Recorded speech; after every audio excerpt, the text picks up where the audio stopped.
Today, we embark on a journey that goes beyond metal and minting, into the rich history, intricate design, and the symbolic weight of the 1968 10 new pence coin, the very first of its kind, that ushered the United Kingdom into the age of decimalization. Chapter 1. Background of Decimalization, 130 to 6. To understand the 10 new pence coin, one must first understand the seismic shift in the United Kingdom's monetary system in the late 1960s. Prior to decimalization, British currency operated on a system that had roots in Roman times, pounds, shillings, and pence. 240 pence to a pound, 12 pence to a shilling, 20 shillings to a pound. This non-decimal system had served Britain for centuries, but had grown increasingly impractical in a rapidly modernizing world. Commerce, education, accounting, and international trade found the system cumbersome and confusing. In 1966, the British government formally announced plans to decimalize the currency. A new decimal system, 100 new pence to a pound, would replace the archaic structure. It was a monumental change, not just in economics, but in national identity. The first step in this transition, the introduction of new decimal coins, and the 10 new pence coin led the charge. Chapter 2. Introduction of the 10 new pence coin, 6 to 12. The year was 1968. The Royal Mint unveiled a new coin, round, silver in color, 28.5 millimeters in diameter, and weighing 11.31 grams. The 10 new pence coin was introduced alongside the 5 new pence, well ahead of the full decimal changeover in 1971. These coins would circulate concurrently with their pre-decimal counterparts, with the 10 new pence directly replacing the florin, a coin of equal value. But more than mere replacement, the 10 new pence coins symbolized change, bold, forward-looking, yet respectful of tradition. The obverse of the coin bore the image of Queen Elizabeth II, designed by Arnold Machin, a name now legendary in British coin design. His effigy of the Queen, unveiled in 1964, portrayed her wearing the girls of Great Britain and Ireland tiara, a graceful, dignified, and modern monarch. Surrounding her portrait were the Latin inscriptions: Elizabeth II D, to G and Reg and F, FD, Elizabeth 68, translated. Elizabeth II, by the grace of God, Queen, Defender of the Faith, 1968. These inscriptions link the new coin firmly to centuries of British regality and religious tradition, even as the coin represented a progressive leap. Chapter 3. Design Elements and Symbolism, 12, 0 to 20, 0. The reverse design of the 1968 10 new pence was equally symbolic. It featured the crowned lion, a powerful and regal image taken from the crest of England. The crowned lion passing guardant, sometimes referred to as the Lion of England, has long been a heraldic symbol of British monarchy and strength. It symbolizes sovereignty, courage, and vigilance, a fitting emblem for a nation stepping into a new monetary era. This design was created by Christopher Ironside, a master engraver and artist, whose work on the decimal series was essential to their aesthetic and cultural impact. His minimalist yet meaningful approach ensured that every symbol carried weight, every curve and crown was deliberate. Below the lion, in bold, clean lettering, new pence, a term used between 1968 and 1981 to distinguish the new decimal coins from their pre-decimal counterparts. Chapter 4. Public Reaction and Economic Context, 20 to 28, 00. Public reaction to decimalization and to the new coins. Some viewed the 10 new pence as sleek, modern, and efficient. It represented the future, easy to calculate, intuitive, and aligned with international systems.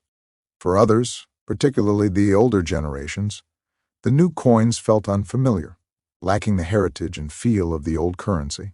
Still, the government and the Royal Mint engaged in massive public education campaigns to ease the transition. Leaflets, adverts, and televised broadcasts explained the new system and reassured citizens that old coins would be gradually phased out. Meanwhile, the 10 new pence coin enjoyed smooth integration into daily use. It was accepted in vending machines, parking meters, and slot-operated devices, and became a standard of British wallets and tills. Economically, the coin arrived during a period of great turbulence. Britain faced inflation, industrial action, and political uncertainty. But the new coin, with its strong, silver-like appearance, offered a glimmer of confidence in modern British identity. Chapter 5. Metal Composition and Minting. The original 10 new to 35. The original 10 new pence coins minted in 1968 were made of cupro nickel, an alloy composed of 75% copper and 25% nickel. This gave the coin a silver hue and a sturdy weight. Between 1968 and 1981, millions of these coins were produced. Coins are more than currency. They are time capsules that reveal the political, economic, and artistic priorities of a nation. Among these metallic messengers, few are as emblematic of modern British change as the 10 new pence coin introduced in 1968. Bearing the profile of Queen Elizabeth II and the Latin inscription DG Reg DFDD 1960. 8. This coin is a key artifact from Britain's transformation from the centuries-old imperial system to a decimalized monetary system. In this script, we will explore the 1968 10p coin in depth, its history, design, production, usage, associated errors, myths, and numismatic legacy.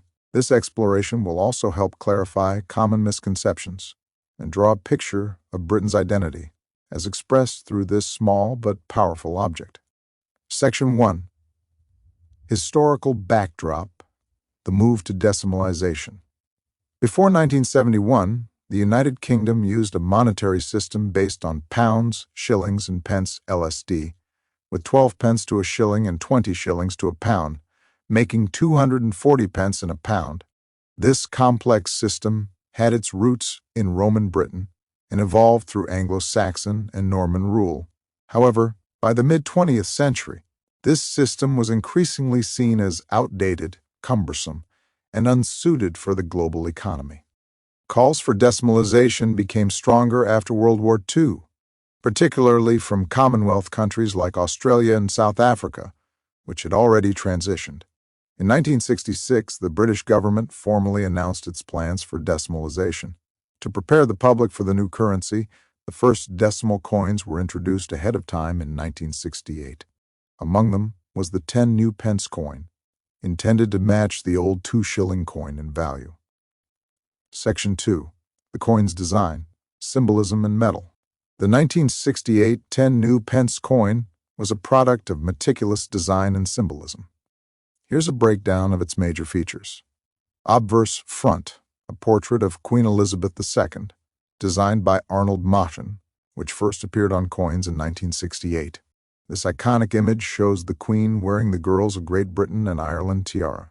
Inscription around the Queen's portrait reads, Elizabeth of 2 to DG in Regen FD 1968. This is an abbreviated Latin legend. Elizabeth II equal to Queen Elizabeth II DG equal to Dei Gratia, by the grace of God. Reg equal to Regina, Queen. FD equal to Fide Defensor, Defender of the Faith. This formula is a tradition dating back to Tudor times, reflecting the monarch's divine right and religious authority. Reverse back, designed by Christopher Ironside, featuring a lion passant gardant, a heraldic symbol from the English coat of arms. Denomination, marked as new pence, a term used during the transitional period from old to decimal currency to avoid confusion with the pre-decimal penny. Metal and specifications. Cupro-nickel alloy. Weight, 11.31 grams. Diameter, 28.5 millimeters. Milled. Section 3. Minting and Distribution. The 1968 10p coin was struck by the Royal Mint in large numbers before Decimal Day, 15 February 1971, to ensure public familiarity. The 1968 and 1969 dated coins were distributed early and remained in circulation until they were demonetized in 1993 due to size reduction and redesign. Interestingly, No 10p coins were struck for general circulation in 1970, making the 1968 issue more iconic as the inaugural decimal coin. Section 4. Error coins and urban legends. Despite the high production standards of the Royal Mint, collectors are always on the lookout for error coins. In the case of the 1968 10p, few genuine minting errors exist, but many misconceptions and myths have arisen. 1. Misread inscriptions. Some casual collectors misread the dot-separated Latin legend as spelling or printing errors, e.g. DG seen as gibberish. In reality, this is traditional heraldic Latin, not an error. 2. 1968 10p valuable error coins. Claims have circulated online that some 1968 10p coins are rare or worth thousands due to errors. However, there are no widely recognized minting errors from 1968 10p coins that hold such premium value. 3. Rare lion error.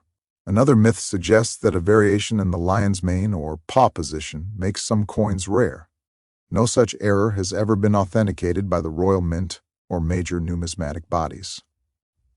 4. Fake alterations. Some individuals attempt to alter dates or details to create false rarities. Coins with altered dates, legends, or designs should be carefully evaluated by experts. Section 5. Collectability and value. As of now, the 1968 10 new pence is relatively common, especially in circulated condition. However, interest remains due to its historical importance as the first decimal coin, the Machin portrait, beloved by numismatists, the early minting year 1968, making it one of the few pre-decimal coins bearing a decimal denomination, potential interest in proof sets and uncirculated specimens. In general, circulated 1968 10p coins are worth face value or a small premie.